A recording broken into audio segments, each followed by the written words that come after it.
Après une longue période de jeûne et prière, j'ai demandé aux membres de mon église d'envoyer des requêtes de prière et que je vais prier pour eux. Ce que j'ai réalisé m'a choqué. Je partage avec vous cela tout de suite dans cette vidéo.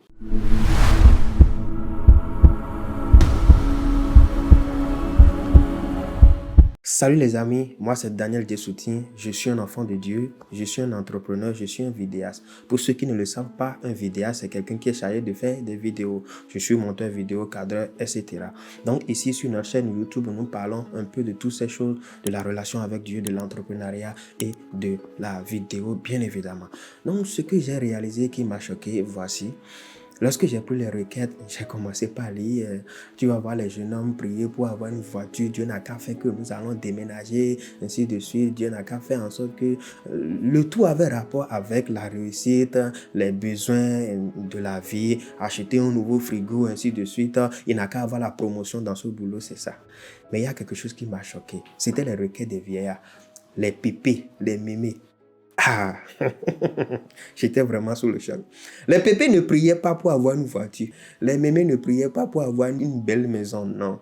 Leur prière était que le problème qui est entre mon enfant et sa femme soit résolu. Dieu n'a qu'à faire que mes enfants prospèrent. Dieu n'a qu'à faire que cet enfant qui est un vagabond, il devienne quelqu'un de sérieux. Est-ce que vous voyez la différence entre les prières? C'est-à-dire que quoi, lorsqu'on atteint un certain âge dans la vie, là, ta priorité, là, je ne sais plus comment faire pour acheter la voiture qui est à la mode, construire une maison, c'est pas ça. Mais ta priorité, c'est les enfants. Ah ouais. Et je me suis dit, mais est-ce que nous réalisons ça quand nous sommes jeunes? Lorsqu'on est jeune, bizarre, on est préoccupé par comment faire pour avoir une voiture, comment faire pour avoir l'argent. Et quand on commence par vieillir, on pense plutôt à comment faire pour que ceux-là qui vont rester sur la terre après mon départ, ils soient vraiment dignes, qu'ils soient vraiment dans de bonnes conditions. Et si plutôt, avant de vieillir, nous fixons déjà les objectifs comme ça, les priorités. C'est-à-dire, mon boulot est important, ma voiture est importante, mais mes enfants également sont importants. Beaucoup de personnes passent le temps à travailler, des fois même ils mettent les enfants de côté. Et lorsqu'ils ont maintenant du temps pour les enfants ne sont plus là. Ils ont déjà raté beaucoup de choses. Ils n'ont pas eu le temps d'éduquer leurs enfants à cause du parcours, à cause des réussites, ma carrière. Mais en fin de compte, on se rend compte que la priorité, ce n'était pas l'argent. Ils sont désormais prêts à dépenser beaucoup, donner toute leur fortune pour que les enfants soient bien éduqués, pour que les enfants soient des personnes matures, des personnes dignes, des personnes responsables dans la société. Mais qu'est-ce que tu sacrifies aujourd'hui? Dans la Bible, j'ai réalisé que lorsque les enfants d'Israël, ils voulaient aller sur la terre promise, Dieu les a dit que toute la richesse qu'ils ont obtenue auprès des Égyptiens, de mettre ça sur les enfants. C'était pour les enseigner quoi? Là où il y a votre richesse, il sera là-bas toujours votre cœur également. Votre avenir, ce sont vos enfants. L'importance pour vous, ce sont vos enfants. Les enfants constituent les couronnes d'un vieillard. Pour savoir si un homme a réussi dans sa vie ou pas, il faut regarder ce que c'est que ses enfants.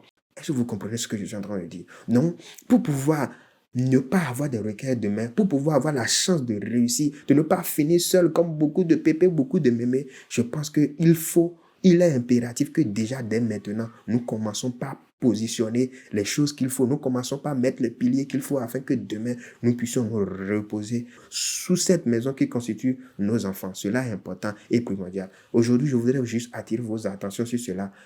Qu'est-ce qui est votre priorité aujourd'hui? Est-ce que ce sera toujours la priorité pour vous dans 5 ans, dans 10 ans, dans 20 ans? Qu'est-ce que vous aimeriez à la fin de votre vie? Quand vous vous voyez en tant que vieux, à quoi ressemble votre vie? Est-ce que vous voyez dans une maison où il y a vos petits-enfants qui sont là, vos enfants, vous allez chez eux, ils sont dans de bonnes conditions, ou bien vous vous voyez seul dans une maison là-bas, seul avec votre télévision, avec votre femme?